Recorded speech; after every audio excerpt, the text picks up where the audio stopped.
Subscribe करें हमारे YouTube channel को एवं बेल आइकन दबाना ना भूलें ताकि रोज की YouTube अपडेट्स आपको मिलती रहे।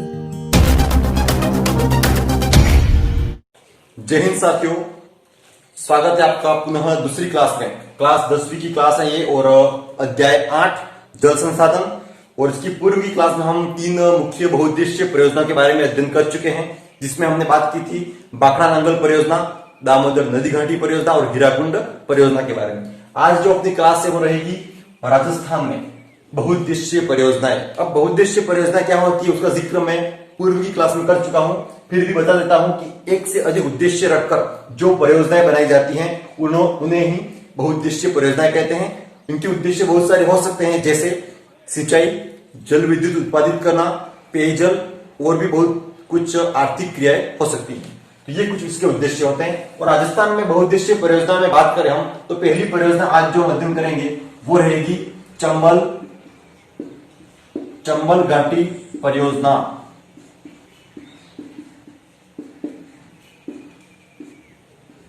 या फिर चंबल परियोजना भी कह सकते हैं। चंबल परियोजना चंबल नदी पर बनी हुई है। चंबल परियोजना, चंबल नदी पर ये जो चंबल परियोजना है वो राजस्थान और मध्य प्रदेश की सरकार की संयुक्त परियोजना है। तो आपको ये ध्यान रखना है कि ये जो परियोजना है वो राजस्थान और मध्य प्रदेश की संयुक्त परियोजना है। और इनका जो कार्य, ये जो प्रोजेक्ट शुरू हुआ था वो 1953 से 1953 से शुरू हुआ था। ठीक है, चंबल परियोजना को 3 चरणों में पूरा किया गया। 3 चरण ध्यान रखना आपको। 3 चरणों में चंबल परियोजना पूरी की गई थी। पहले चरण में जो बांध बने थे, मतलब टोटल 4 बांध बने थे। 3 तो चरणों में हुई थी और 4 बांध बने थे। आपको ध्यान ये रखना है, फर्स्ट चरण में जो बांध बना था वो था गांधी सागर बांध, जो कहां पर है, मध्य प्रदेश में बना था। पहले चरण में गांधी सागर बांध मध्य प्रदेश में बना था। ये बांध बनाया गया और उसके साथ ही जल विद्युत उत्पादित करने के लिए संयंत्र स्थापित किए गए। तो ये तो पहला प्रयास था, पहला चरण था चंबल परियोजना के अंतर्गत। दूसरा चरण जो था उसके अंतर्गत दूसरा बांध बनाया जिसका नाम है राणा प्रताप सागर बांध। राणा प्रताप सागर बांध चित्तौड़गढ़ में है, राजस्थान में। ठीक है, ये दूसरा चरण था। इसके अंतर्गत चंबल परियोजना का दूसरा चरण था जिसमें राणा प्रताप सागर बांध बनाया गया, साथ ही यहां पे रावतभाटा में विद्युत उत्पादित करने के लिए संयंत्र स्थापित किया गया। तीसरे चरण में 2 बांध बनाए गए थे। एक तो था जवाहर सागर बांध और एक था कोटा बैराज और जवाहर सागर बांध। 2 बांध तीसरे चरण में बनाए गए थे। कौन सा चरण, किसका चरण? चंबल परियोजना का तीसरा चरण। इसमें 2 बांध बने थे। कोटा बैराज जो अंतिम बांध वो लगभग 1960 तक आते बना था और शुरुआत यहां पर हुई थी। ठीक है, ये 2 बांध तीसरे चरण के हो गए। अब हम इसको थोड़ा मैप के माध्यम से समझते हैं कि आखिर ये कहां पर स्थित है बांध और किस तरह से है। तो किस नदी पर है? चंबल परियोजना चंबल नदी पर है। तो चंबल नदी कहां पर है पहले वो देख लेते हैं हम। ये है चंबल नदी।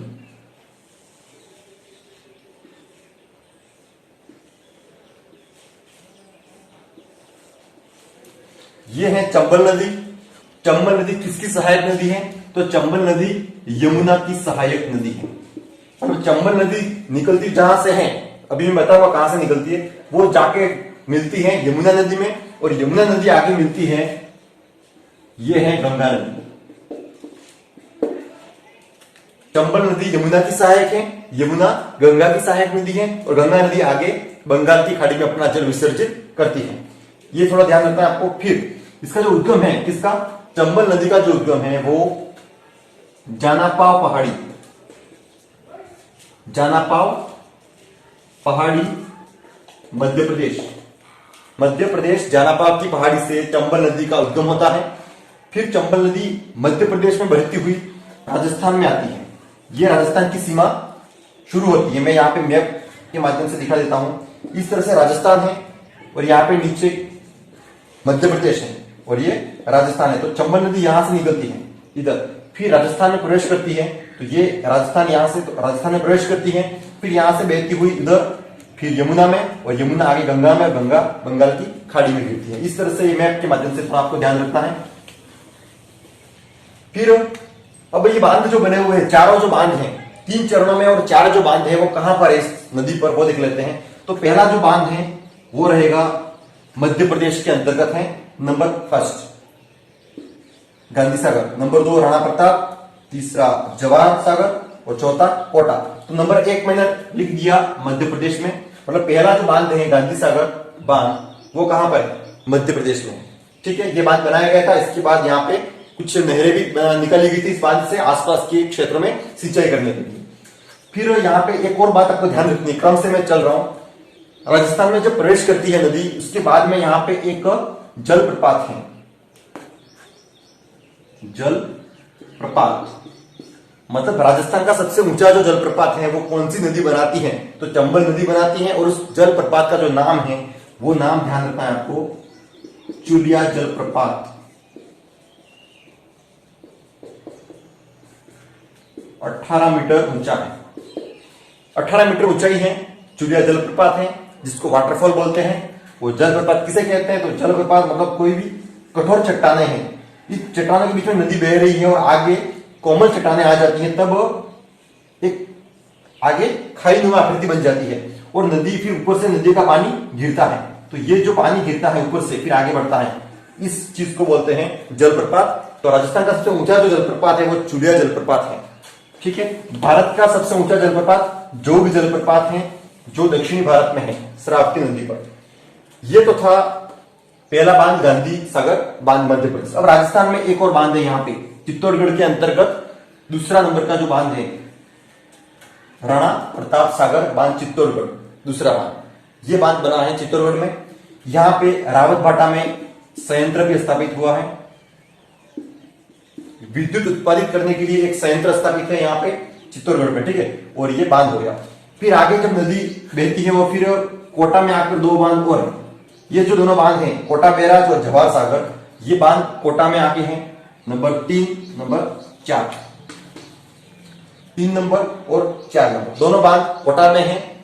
और इसका तो नाम हो गया तीसरे का जवाहर सागर बांध, और नंबर 4 हो गया कोटा बैराज। ये बैराज शब्द को थोड़ा ध्यान रखना है आपको, बैराज कहते किसे, ऐसा प्रश्न आता है अक्सर। बैराज उसे कहते हैं ऐसे बांध जिनका प्राथमिक उद्देश्य सिंचाई करना होता है, उनको कह सकते हैं बैराज। तो कोटा बैराज जो बांध है इसका प्राथमिक उद्देश्य जो है वो सिंचाई करना है, आसपास के इलाकों में सिंचाई करना। तो ये जो 4 बांध हैं वो इस चंबल नदी पर बने हुए हैं, आपको इतनी जानकारी ध्यान रखनी है। और चंबल नदी को राजस्थान की कामधेनु कहते हैं। ये जो बातें मैं बोल रहा हूं आपको नोट्स के रूप में उतारते रहनी है, ठीक है, कॉपी में।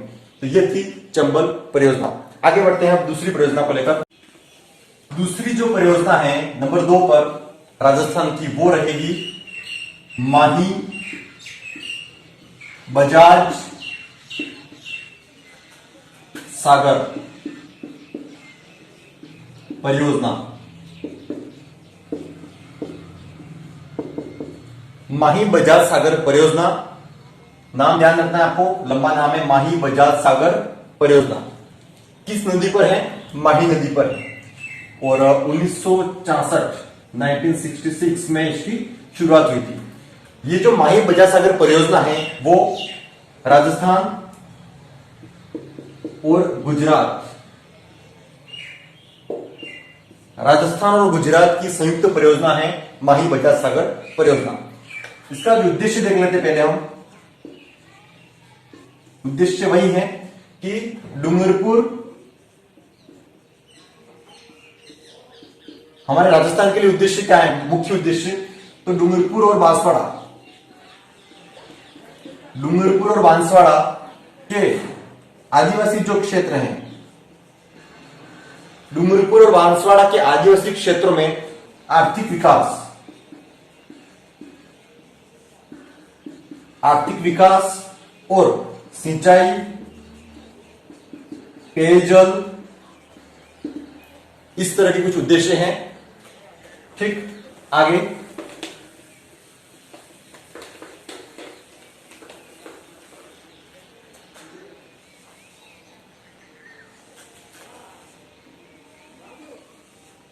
माही नदी जो है वो मध्य प्रदेश से निकलती है। माही नदी का जो उद्गम है होता है वो कहां से होता है? मध्य प्रदेश से होता है। धार जिला मध्य प्रदेश। ठीक, वहां से यह नदी आगे बांसवाड़ा डूंगरपुर से बहती हुई, बांसवाड़ा और डूंगरपुर से बहती हुई गुजरात में जाएगी। तो यहाँ पे हम 3 बांधों का जिक्र करेंगे। एक बांध बांसवाड़ा में है, मुख्य बांध जो है वो कौन सा? माही बजाज सागर बांध। इसके आगे एक और बांध है और एक इधर गुजरात में फिर से बांध। इस परियोजना के तहत 2 से 3 बांध बने हुए हैं। पहला बांध तो है राणा प्रताप, ये जो अपने बना हुआ वो माही बजाज सागर बांध, ठीक है। और इसके आगे 500 मीटर दूरी में दूसरा बांध और है जिसका नाम है कागदी पिकअप बांध। ये मुख्य बांध हो गया कौन सा? माही बजाज सागर।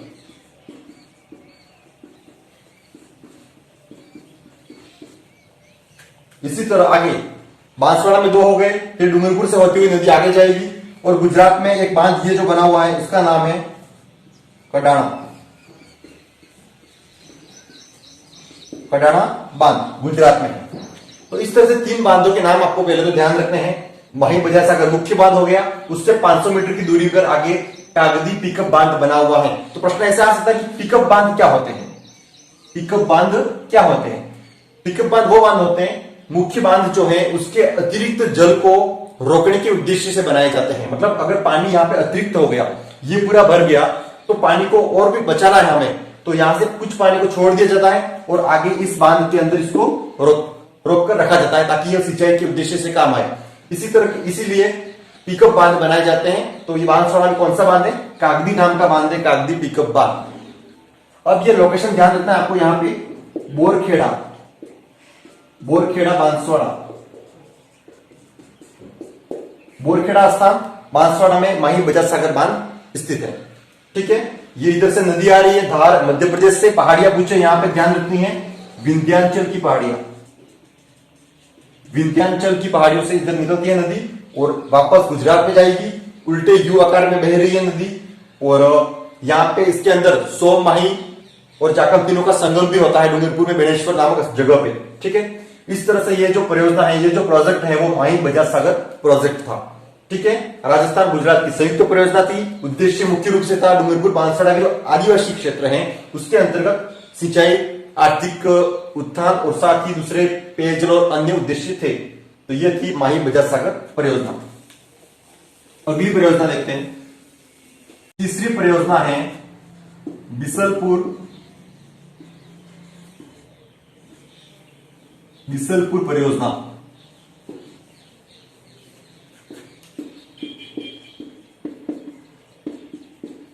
बिसलपुर परियोजना कहां पर है? ध्यान रखिए, टॉप में है। डेट ध्यान रखिए इसकी, ये जो बना था वो 97 से 98 के मध्य, 1957 से 98 के मध्य इसकी मतलब ये बना था, टॉप में है। इसका मुख्य उद्देश्य है पेयजल, साथ ही सिंचाई, ठीक है। बिसलपुर जो परियोजना है वो बनास नदी पर है। नदी का नाम ध्यान रखना है, किस नदी पर ये बांध है? तो बनास नदी पर है। बनास नदी पर बांध बना हुआ है वो है बिसलपुर बांध। साथ ही यहां से 2 नहरें भी निकाली गई है, 2 नहरें यहां से निकाली गई, इतनी बात ध्यान रखनी है। बनास नदी जो है वो इसका उद्गम कहां पे होता है? ध्यान रखना है आपको, खमनोर की पहाड़ियां, राजसमंद, वहां से निकलती है, ठीक है। अब ये पेयजल और सिंचाई जो है उसके बारे में थोड़ा ध्यान रखना है आपको। यहाँ पे जो पेयजल के लिए तो अधिकांश उपयोग हो रहा है इसका जल, जैसे कि जयपुर शहर, अजमेर, ब्यावर, सरवाड़, ये कुछ जगह है जहां पे पेयजल के लिए इस बांध से जल पहुंचता है। साथ ही सिंचाई के लिए भी, जैसे कि मुख्य रूप से जो होती है वो सवाई माधोपुर, ये अधिकांश सिंचाई का उपयोग सिंचाई के लिए करते हैं इसके पानी का, ठीक है। और साथ ही जो टॉक है उसके 256 गांवों में सिंचाई के लिए इसका जल उपयोग होता है। ये कुछ मुख्य बातें थी बिसलपुर परियोजना के बारे में। अगली परियोजना पढ़ते हैं। अब आगे अगर हम बात करें तो राजस्थान की कुछ अन्य परियोजनाएं जो है, छोटी छोटी कुछ परियोजनाएं वो बचती हैं, तो उसके बारे में हम देख लेते हैं कि आपकी अगर किताब के अकॉर्डिंग हम बात करें तो इसमें कुछ छोटी बड़ी परियोजनाएं हैं जिसको आपको सीधा मैं जैसे यहाँ पे उतारता हूं आपको वैसे उतारनी है अपनी नोटबुक में, ठीक है। तो उसके अंदर हम पहली जो लेंगे वो रहेगी इंदिरा गांधी नहर परियोजना। नंबर 1 पर आपको लिख देना है इंदिरा गांधी नहर परियोजना। उसके बारे में कुछ बेसिक बातें हैं जो आपको लिख देनी है सीधी, तो इस तरह से आपको पॉइंट बनाने हैं और उसके अंदर लिखो ये जो नहर है ये एशिया की सबसे बड़ी मानव निर्मित नहर है। मतलब ये एक बड़ी नहर है एशिया की, भारत या पूरे एशिया महाद्वीप की अगर हम बात करें उस पूरे एशिया महाद्वीप में सबसे बड़ी नहर है अगर, ठीक है। नहरें जो बनाते हैं सरकार द्वारा बनाई जाती है, तो सबसे बड़ी अगर जो नहर है वो कौन सी है? इंदिरा गांधी नहर है, ठीक है। आपने वैसे नहरें छोटी बड़ी तो देखी होगी अपने आसपास कहीं ना कहीं, पर ये बड़ी नहर है। इसकी बड़ी चौड़ाई भी अधिक होती है और लंबाई भी अधिक होती है, ठीक है। और इसके उद्देश्य आपको पता ही है, हम पढ़ रहे हैं बहुउद्देशीय परियोजनाएं, तो उद्देश्य बहुत सारे हो सकते हैं। सिंचाई का उद्देश्य हो सकता है, पेयजल का हो सकता है और बहुत कुछ हो सकता है, ठीक है। आर्थिक क्रियाकलाप। अगली बात आपको नोट्स के रूप में सीधा लिखना है आगे, कुल लंबाई 649 किलोमीटर। इसकी टोटल लंबाई 649 किलोमीटर लिख देनी है। अब अगर मैप में हम देख ले तो आपको लोकेशन भी ध्यान रहेगा राजस्थान के मैप में कहां पर है, थोड़ा ध्यान रखना जरूरी है। देखिए इधर दो नदियों के नाम ध्यान रखने आपको, एक तो है सतलज और व्यास। सतलज और व्यास नदी के संगम पर एक बांध बना हुआ है जिसका नाम है हरिके बैराज। हरिके बैराज एक बांध है सतलज और व्यास नदियों के संगम पर, ठीक है। ध्यान से सुनना, यहां से एक नहर निकाली गई है, कौन सी? इंदिरा गांधी नहर। वो नहर यहां से आगे राजस्थान से होती हुई, राजस्थान में इसका पॉइंट है यहां पे लास्ट बाड़मेर में, बाड़मेर गडरा रोड, यह स्थान आपको ध्यान रखना है, गडरा रोड बाड़मेर, यहां तक इसका अंतिम पॉइंट है। और वहां हरिके बैराज से आ रही है, ये कौन सी है? इंदिरा गांधी नहर है, ठीक है। अब इसके बारे में आपको मैंने और क्या बता दिया है, कुल लंबाई 649 होगी। राजस्थान में अगर हम लंबाई देखें तो लगभग राजस्थान में लंबाई लिख दो, एक और लाइन लिखो आगे, राजस्थान में लंबाई लगभग 470 किलोमीटर। आंकड़े ज्यादा याद नहीं रहे तो आपको नॉर्मली टोटल लंबाई तो ध्यान रखनी है, ठीक है। तो राजस्थान में ये इधर हनुमानगढ़, फिर आगे बीकानेर, जैसलमेर और बाड़मेर तक आगे आती है, यह इसका अंतिम पॉइंट है। इस नहर के बाद क्या हुआ, यहाँ पे छोटी बड़ी आसपास लिफ्ट नहरें निकाली गई।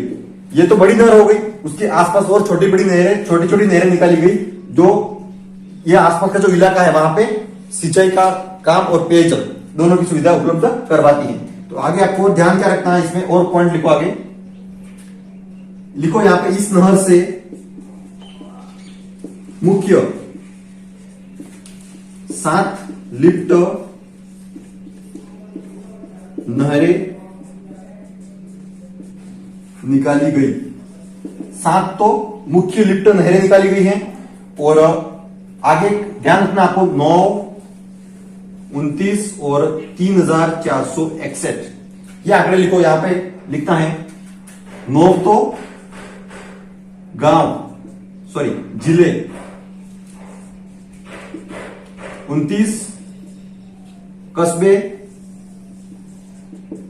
और 3461 गांवों, मतलब गांवों में, इतने इलाकों में ये पेयजल उपलब्ध करवाती है, सिंचाई और पेयजल, ठीक है। कितने? 9 जिले, 29 कस्बे और 3461 गांवों में पेयजल की सुविधा उपलब्ध करवाती है। कौन सी नहर? इंदिरा गांधी नहर। इसके बारे में कुछ बेसिक बातें आपको ये ध्यान रखनी थी। अगली एक और देख लेते हैं हम। अन्य तो कुछ छोटे छोटे और बांध बचते हैं, जैसे कि एक तो ले लेते हैं हम जाखम बांध। जाखम बांध, इसके बारे में एक दो बातें देख लेते हैं। और आगे हैं सोम कमला आंबा बांध, इसके बारे में भी बातें ध्यान रखनी है आपको। और आगे बचते हैं आपके मेजा बांध और है नर्मदा परियोजना। इस नर्मदा परियोजना के तहत जो बांध बना है वो है सरदार सरोवर बांध। आपको बस इसी तरह से ये लिख देने से कॉपी में नोट्स, ठीक है, इसको सीधा याद रखना है। और एक है जवाई बांध और लास्ट है पांचना बांध। इनके बारे में एक दो बातें ध्यान रखनी है। और ये हमारे अंतिम परियोजना है, लास्ट, इसके बाद नया पॉइंट होगा आगे। देखिए जाखम बांध कहां पर है। देखो जाखम बांध पहले तो जाखम नदी पर है, जाखम नदी पर है और जिला है प्रतापगढ़। प्रतापगढ़, उदयपुर, चित्तौड़गढ़, वही जो आसपास के जो झील है वहां पे ये सिंचाई की सुविधा उपलब्ध करवाता है। आदिवासी जो क्षेत्र है वहां पे सिंचाई सुविधा उपलब्ध कराने का काम जाखम बांध के तहत होता है। इतनी बात ध्यान रखनी है। सोम कमला बांध तो मेरे बिल्कुल इस स्टूडियो से, भाई जहां से मैं पढ़ा रहा हूं वहां से 2-3 किलोमीटर दूर है। आप भी गए होंगे अगर यहाँ आसपास के होंगे तो सोम कमला बांध जो है वो है आसपुर और सोलंबर, मुख्य रूप से यहाँ पे ये सुविधा देता है। सोलंबर उदयपुर में पड़ता है, आसपुर डूंगरपुर में पड़ता है। ये बांध डूंगरपुर में ही है। तो इस कहां पर ये कमलांबा गांव है, कमलांबा गांव में सोम कमला बांध है जो आसपुर डूंगरपुर में स्थित है। और यह बांध आसपुर और सोलंबर के जो इलाके हैं आसपास के, वहां पे सिंचाई और पेयजल की उपलब्ध सुविधाएं उपलब्ध करवाता है। ठीक है, ये बात इसके बारे में बेसिक ध्यान रखनी है। आगे मेजा बांध के बारे में, मेजा बांध के बारे में आपको ध्यान ये रखना है। यह बांध मेजा बांध भीलवाड़ा में है, भीलवाड़ा मांडलगढ़ भीलवाड़ा मेजा बांध। ठीक है, नर्मदा परियोजना है। इस परियोजना के तहत सरदार सरोवर बांध बनाया गया है। कहां पर? गुजरात में। सरदार सरोवर बांध कहां पर, ऐसा प्रश्न आए तो वो है गुजरात में। इस बांध के तहत राजस्थान को क्या फायदा है? तो राजस्थान को यह फायदा है, इस बांध से राजस्थान के जालोर और बाड़मेर में पेयजल की सुविधा उपलब्ध होती है। कहां से? जालोर में। मतलब ये राजस्थान का मैप है तो इधर गुजरात है नीचे, तो वहां से ये अपने जो इधर बाड़मेर और जालोर है उनको फायदा होता है। आगे जवाई बांध कहां पर है? सीधा ध्यान रखना है, पाली में। जवाई बांध पाली में। और पांचना बांध है करौली में। करौली जिले में पांचना बांध है जो मिट्टी से निर्मित बांध है। इसके बारे में प्रश्न अक्सर आता है, आपको ध्यान रखना है कि विश्व में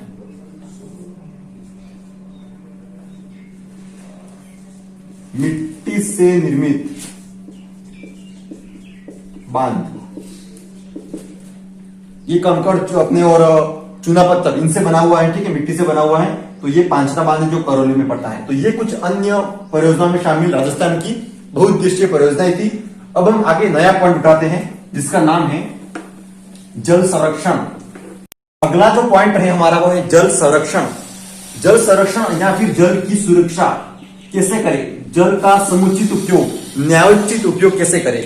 जल का समुचित या न्यायोचित उपयोग के लिए आपको यहाँ पे मैं कोई नोट्स नहीं लिखवाऊंगा। जल संरक्षण, जल की सुरक्षा करना, ये आपको भी थोड़ा बहुत तो पता होगा। मैं जो बोल रहा हूं आपको सिर्फ कॉपी में लिखने की कोशिश करनी है। ठीक है, नोट्स के रूप में। देखिए जल संरक्षण, पानी को अधिक से अधिक किस तरह से हम बचा के रखें, इसके लिए कुछ प्रयास करना, वही होता है जल संरक्षण। ठीक है, तो सरकार भी अपने स्तर पर प्रयास करती है जल की सुरक्षा के लिए। और हम स्वयं भी, आप भी 10वीं क्लास के छात्र हो तो आप स्वयं को भी ये होना चाहिए कि हम जल का समुचित उपयोग कैसे करें, जल को कैसे बचा के रखें, व्यर्थ जाते हुए जल को कैसे रोके, नलकूप या कोई नल व्यर्थ में पानी बाहर आए तो उसको बंद करना हमारा कर्तव्य है। ये कुछ हमारे कर्तव्य होते हैं, क्योंकि जल की वास्तविक पृथ्वी में शुद्ध जल की कमी है। ये मैं अपनी क्लास के स्टार्ट में बता चुका हूं। ठीक है, तो जल की सुरक्षा के लिए भारत में प्राचीन भारत से ही प्रयास कर रहे थे, जैसे कि बहुत से शासक, साहूकार और सेठ जो लोग थे, वो लोग प्राचीन समय से भारत में पानी के प्रबंधन के लिए प्रयास कर रहे थे। उसी के अनुरूप हम बात करें तो मौर्य काल में, मौर्य काल जो था, तो जो कौटिल्य ने अपने अर्थशास्त्र जो पुस्तक लिखी है उसमें उन्होंने वर्णन किया है कि मौर्य काल में चंद्रगुप्त मौर्य द्वारा, किसने, इसका राजा था चंद्रगुप्त मौर्य के द्वारा सुदर्शन झील का निर्माण करवाया था, ऐसा भी इन पुस्तकों में लिखा हुआ मिलता है। और आप चंद्रगुप्त मौर्य हैं, मौर्य वंश है, इसके बारे में इतिहास का जो चैप्टर है, आपके जो शुरुआती पार्ट है, पहला पार्ट जो है, वहां पे आप पढ़ोगे चंद्रगुप्त मौर्य और उनके संबंधित जो भी बातें हो वो, ठीक है। तो ये इस तरह से प्राचीन भारत से ही हमारे जल के प्रबंधन के लिए प्रयास किए जा रहे थे, और आपको भी करने हैं, हम भी कर रहे हैं, और लोग आने वाले लोग भी करेंगे, तब जाके हम शुद्ध जल को अधिक से अधिक सही ढंग से उपयोग कर पाएंगे। तो इसमें कुछ लिखना है, समझने की बात थी। अगला पॉइंट हम देखते हैं अब आगे किताब के अनुरूप अगर हम चले आगे, तो दूसरा पॉइंट जो आपके बनता है वो रहेगा राजस्थान में परंपरागत जल के रूप। राजस्थान में, पॉइंट लिखो आप आगे, राजस्थान में परंपरागत मतलब पुराने समय से जो चले आ रहे हैं वो परंपरागत, राजस्थान में परंपरागत जल संरक्षण के रूप, जल संरक्षण के रूप मतलब जल की सुरक्षा के लिए कौन कौन सी प्रणालियां, कौन कौन सी विधियां हमारे राजस्थान में प्रचलित हैं, उनके बारे में हमें अध्ययन करना है। अब आगे, तो आगे आपको सिर्फ मैं जो बोल रहा हूं ये ध्यान से सुनना है। नंबर 1 पर आएगा बावड़ी। अब इसके बारे में आपको क्या बताऊं, आपने बावड़ी देख रखी है, मुझे बिल्कुल विश्वास है। बावड़ी या कुएं, और कुएं और बावड़ी में अंतर आपको ध्यान रखिए। एक तो होता है कुआ, एक शब्द होता है बावड़ी, इसमें बेसिक अंतर होता है। कुआ जो होता है वो उसकी सीढ़ियां नहीं होती है, आपको ये ऐसे ध्यान रखना है, सीढ़ियां नहीं होती है। और बावड़ियां जो होती है वो बावड़ियों में बिल्कुल सीढ़ियां भी होती है, इस तरह की होती है, ठीक है, ये ध्यान रखना है। तो हमारे ये जो परंपरागत विधि के अंतर्गत हम क्या पढ़ने वाले हैं, इसमें ये बातें हैं कि बावड़ियां जो होती है वो कैसी होती है, या तो गोल भी हो सकती है, सीढ़ियां तो होती है, ठीक, गोल भी हो सकती है, चौकोर भी हो सकती है, चौकोर, और एक यहां पर शब्द है चतुष्कोणीय, 4 कोणों वाली बनी, ठीक है, हो सकती है। ये बावड़ियों के कुछ रूप होते हैं। तो हमें ध्यान क्या रखना है, हमें राजस्थान के संदर्भ में अगर हम बात करते हैं तो कुछ मुख्य प्रसिद्ध बावड़ियां होती है राजस्थान में, उन बावड़ियों के आपको नाम ध्यान रखते हैं। बावड़ियां क्या होती है वो तो सिंपल, आप इसके बारे में समझा दोगे, लेकिन बावड़ियों के नाम आपको ध्यान रखने हैं। तो कुछ महत्वपूर्ण बावड़ियां लिखो, जैसे तापी बावड़ी, आपको सीधा लिखते जाना है। कहां पर है ये, जोधपुर में है, जोधपुर। दूसरी बावड़ी है आपके इधर भांडारेज, भांडारेज बावड़ी, ये बावड़ी है दौसा में। तीसरी बावड़ी का नाम ध्यान रखना है आपको, विनीता बावड़ी, विनीता बावड़ी है चित्तौड़गढ़, चित्तौड़गढ़ में विनीता बावड़ी है। और एक और नाम ध्यान रखो आप, चांद बावड़ी, चांद बावड़ी, ये पड़ती है दौसा में, दौसा। और वहां पे जगह अगर पूछ ले तो आभा मेरी जगह है दौसा में। ये कुछ महत्वपूर्ण बावड़ियां हैं, प्रश्न एग्जाम में यहां से बनने वाला है। बावड़ियां क्या होती है वो तो एग्जामिनर जानता है कि आपको पता होगा। ये पूछ लेगा कि भांडारेज बावड़ी कहां स्थित है, तो दौसा में स्थित है, आपको ये चीजें ध्यान रखनी है। विनीता बावड़ी कहां पर है, तो दौसा में। एक और बात बावड़ियों से संबंधित ध्यान रखनी है आपको यहाँ पे, कि एक शब्द है सिटी ऑफ स्टेप वेल्स। देखो स्टेप वेल्स सीढ़ियों वाली बावड़ियां, ठीक है, स्टेप वेल्स मतलब बावड़ियां। तो सिटी शहर, बावड़ियों का शहर कौन सा है, ऐसा अगर प्रश्न आता है तो इसका आपको आंसर ध्यान रखना है, बूंदी शहर को बोलते हैं। बूंदी जो शहर है, बूंदी शहर को सिटी ऑफ स्टेप वेल्स या बावड़ियों का शहर कहते हैं। इतनी बातें बावड़ी के संबंधित आपको ध्यान रखनी है। यह परंपरागत जल संरक्षण की एक विधि है, कौन सी, बावड़ी, जो राजस्थान में प्रचलित है और अधिकांश राज्यों में प्रचलित है। अगली विधि देखते हैं हम परंपरागत विधियों में। अगली कड़ी में हम बात करें तो बावड़ियों के बाद में आता है तालाब। राजस्थान की कुछ प्रसिद्ध तालाब है, अगर ये नंबर 2 ले लेते हैं हम। एक हमने बावड़िया देख लिया, ठीक है, बावड़ी के बारे में चर्चा कर ली। अब तालाब, देखिए तालाब हमारे गांव में भी है, आपके गांव में भी होगा, पर जहाँ के फेमस होते हैं वही किताब में है, और आपके एग्जामिनर जो होगा वो किताब में जो नाम लिखे रखे हैं वही पूछने वाला है। ठीक है, तो आपको तालाब क्या होता है वो तो पता है। ठीक है, पानी एकत्रित होता है, हम चारों बांध बना के रखते हैं। तो कुछ राजस्थान के फेमस 2-3 तालाब है, उसके नाम आपको ध्यान रखते हैं, जैसे कि हेमावास तालाब। हेमावास तालाब कहां पर है? पाली में। पाली जिले में फेमस तालाब है कौन सा? हेमावास। और आगे सेनापानी तालाब, ये पड़ता है चित्तौड़गढ़ में। हेमावास, पाली, सेनापानी तालाब, चित्तौड़। और एक दो और ध्यान रखो आप, एक तो गढ़सीसर, गढ़सीसर, और एक है गज रूप सागर, ये पड़ते हैं जैसलमेर में। यहां से प्रश्न अधिकतर आता है, ये बार बार पूछे जाते हैं कि गढ़सीसर और गजरूप सागर तालाब का संबंध किस जिले से है? तो ये जैसलमेर से है। ठीक है, इतना आपको ध्यान रखना है। ये तो थे तालाब, और आगे देखते हैं हम कुछ महत्वपूर्ण बातें।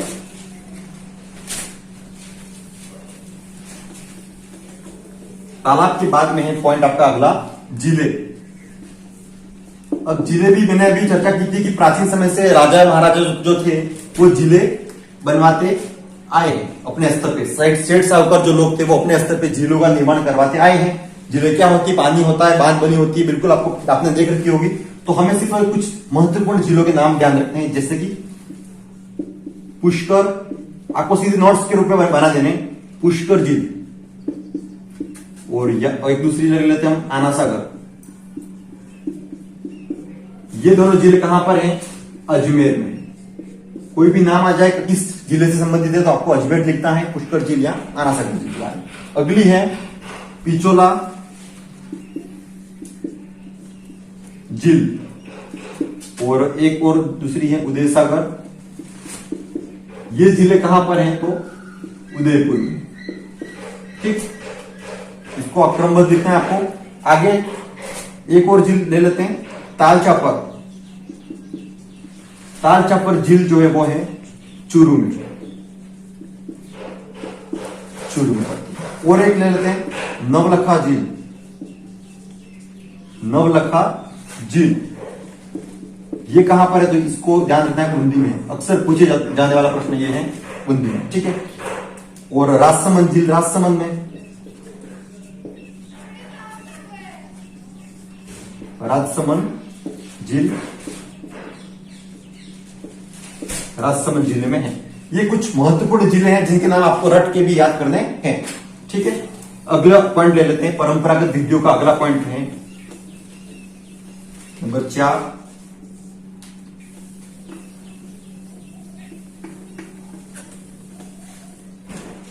ये राजस्थान में फेमस एक चीज है, नाड़ी। क्या है? नाड़ी। नाड़ी के बारे में एक लाइन में यहां लिख दूं कि तालाब का छोटा रूप। तो आपको सीधा समझ में आ जाएगा कि ये क्या चीज है। तालाब आप सबने देख रखे होंगे, तो तालाब का जो छोटा रूप होता है उसको राजस्थान में, खास करके पश्चिमी राजस्थान में नाड़ी के नाम से जानते हैं। ठीक है, सर्वाधिक कहां पर है ये नाड़ियां? तो सर्वाधिक आपको ये लिख देना है पश्चिमी राजस्थान। पश्चिमी राजस्थान में, जो राजस्थान का मैप आप अगर देखोगे तो पश्चिमी राजस्थान के जो जोधपुर, जैसलमेर, बीकानेर के जो जिले हैं वहां पे नाड़ी नामक जो आकृतियां होती है वो अधिक पाई जाती है, पानी को संग्रहित करने के लिए। उद्देश्य क्या है हमारा? जल की सुरक्षा करना। तो जल की संरक्षण किस रूप में कर रहे हैं? तो परंपरागत जो तरीके हैं राजस्थान में वो हम पढ़ रहे हैं अभी। बावड़िया जिले पढ़ी, अब हम नाड़ी पढ़ रहे हैं। तो नाड़ी को आपको सिर्फ इतना ध्यान रखना कि ये क्या होता है? तालाब का छोटा रूप होता है। प्रतिवर्ष इसमें अंदर मिट्टी या घास जम जाती है तो प्रतिवर्ष इसके अंदर सफाई की जाती है। ये कुछ बातें ध्यान रखती हैं। अगली कड़ी में हम पढ़ते हैं आगे, नंबर 5। अगला पॉइंट किताब के अनुरूप में आपके टांका। सुन रखा होगा शब्द आपने, टांका। अपने बागड़ी में होता है जैसे टंकी, उसी तरह से टांका होता है जो इस तरह से बना होता है। जैसे कि मैं बना दिया, ये ऊपर एक गेट हो गया, फिर मान लो यहाँ पे कोई मकान बना हुआ है तो यहाँ पे पाइपलाइन के माध्यम से पानी लाकर इसके अंदर छोड़ा जाता है। ये एक तरीका है जल को सुरक्षित करने के लिए। अगर वर्षा हुई है, पानी इस छत के ऊपर एकत्रित हुआ है तो इस जल के पानी को किस तरह से अवेयर कर रखें ताकि हम अगले 1 साल तक जब वापस वर्षा आए तब तक इसको अवेयर कर रख सके। तो ये प्रणाली है कि इसको पाइप के माध्यम से ले जाए और इस टाके के अंदर डाल दे। तो इस टाके के बारे में आपको ये जानना, ये 5 से 6 मीटर गहरा होता है। ये कुछ माप ध्यान रखना कि 5 से 6 मीटर गहरा होता है। अगर पूछ ले एग्जाम में कि टाके से आप क्या समझते समझाइए, तो टाका एक जल संरक्षण की एक विधि है जो खास करके पश्चिमी राजस्थान जहां पे पानी की कमी होती है वहां पे इसको अधिक अपनाया जाता है, बाकी लगभग हर जगह होता है और 5 से 6 मीटर गहरा होता है और इस तरह का हो सकता है। ये था टाके के बारे में। अगला और शब्द है परंपरागत प्रणाली में, नंबर 6 पे जोहड़। जोहड़ के बारे में समझेंगे हम कि आखिर जोहड़ क्या होता है। तो एक दो स्थान आपको यहां से ध्यान रखते हैं, एक तो शेखावटी, सीकर, झुंझुनू, चूरू और हरियाणा में भी ये अधिकतर होते हैं। तो ये 2 जगह ध्यान रखनी है कि शेखावटी और हरियाणा में जोहड़ जो होते हैं वो अधिक प्रचलित हैं। क्या है, ये जल संरक्षण की प्राचीन विधियां होती है। ठीक है, अब इसकी विशेषता क्या होती है, अभी हमने जो टाका पढ़ा है बस उसी के अनुरूप उसी के जैसे होते हैं, लेकिन इनको ऊपर ढकते नहीं है। टाके को तो हमने ढक दिया था और एक गेट रखा था ऊपर, ठीक है, लेकिन ये खुला होता है। ठीक है, बस ये सीधा जमीन पर बना दिया जाता है, चारों छोटी छोटी पाल होती है और बस इसके अंदर पानी एकत्रित होता है। ये होता है जोहड़, टाके का खुला रूप।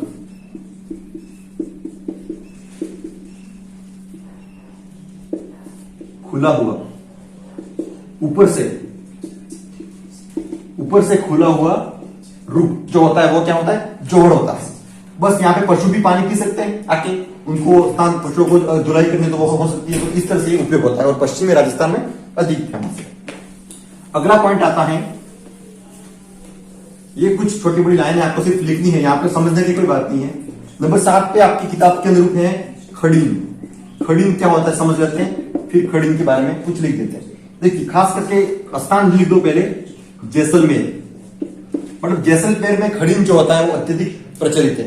अब खड़ीन क्या है, और जैसलमेर भी एक चीज यहाँ पे लिख देना, पालीवाल ब्राह्मण। यहां से प्रश्न अक्सर बनता है कि पालीवाल ब्राह्मण द्वारा अपनाई जाने वाली प्रणाली जैसलमेर में कौन सी है, ये खड़ीन प्रणाली है। ये जो एक जल सुरक्षित या जल संरक्षण की प्रणाली है और परंपरागत प्रणाली है। ये जैसे कि हम इसको क्या बोल सकते हैं, अपने आपने एनीकट देखे होंगे, पानी को रोकने के लिए पहाड़ों से मान लो पानी आ रहा है, इसको रोकने के लिए एनीकट बनाए जाते हैं और उसके अंदर भी पानी को हम रोक लेते हैं। उसी के रूप होता है, इसी का अनुरूप होता है ये खड़ीन। बस यहाँ पे पानी रोक लिया जाता है और यहाँ पे एक पाइप या नहर के माध्यम से एक और खड्डा किया जाता है, वहां पे इसका जो पानी वो रिस्क सुरक्षित पानी और आगे निकल जाता है इसके अंदर, और इस पानी का उपयोग हम पीने के लिए कर सकते हैं, शुद्ध जल का उपयोग। ठीक है, और यहाँ से हम खेतों में भी पानी अगर ले जाना है तो ले जा सकते हैं सिंचाई के लिए। तो ये खड़ीन जैसलमेर का प्राचीन जल संरक्षण की विधि है जो पालीवाल ब्राह्मणों द्वारा अपनाई गई है मुख्य रूप से। ठीक है, प्रसिद्ध है। ये था खड़ीन। तो ये कुछ हमने क्या देखी अभी, प्राचीन परंपरागत प्रणालियां जो थी जल सुरक्षित करने की या जल के संरक्षण की, वो विधियां हमने अभी पूरी देख ली है, लगभग किताब के अनुरूप पूरी देख ली। अब आपके अगर पॉइंट जो बचता है आगे वो हम देख लेते हैं। क्या बचते हैं, जल स्वावलंबन के बारे में पॉइंट है। इसमें कोई लिखवाने की बात ही नहीं, आपको सीधा अपने स्तर पर समझना है। देखिए जल स्वावलंबन वही है कि जल को, ये तो पुरानी पद्धतियां थी, अब वर्तमान समय में सरकार क्या कर रही है, हम क्या कर रहे हैं, वो चीजें होती है जल स्वावलंबन। जल स्वावलंबन, जल स्वावलंबन के तहत केंद्र सरकार अपने स्तर पे और राज्य सरकार अपने स्तर पे प्रयास करती है। जैसे कि आपके अंदर यहाँ पे वर्णन है कि जल क्रांति अभियान, जल क्रांति अभियान, और एक और अभियान है आपके अंदर जल स्वावलंबन, मुख्यमंत्री जल स्वावलंबन योजना। ये जो जल क्रांति योजना है, अभियान है, ये तो केंद्र सरकार द्वारा संचालित है। केंद्र सरकार प्रयास कर रही है जल क्रांति अभियान के तहत कि किस तरह से पानी को रोका जाए।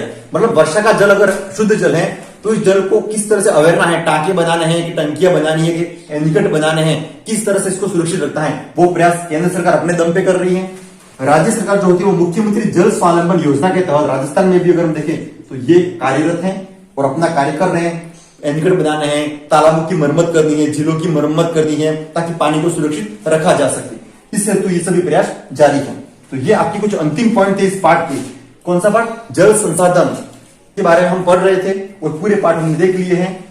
और अब हम लगभग पूरा कोर्स ये जो पाठ है 8वां पाठ, इसको पूरा करने आज भी हम लास्ट एक दो जो पॉइंट है ये आप अपने स्तर पे सिर्फ पढ़ लेना।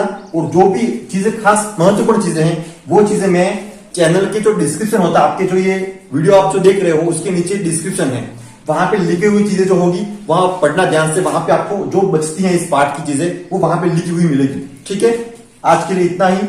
अब हम अगला आगे 9वां पाठ लेके आएंगे। जय हिंद।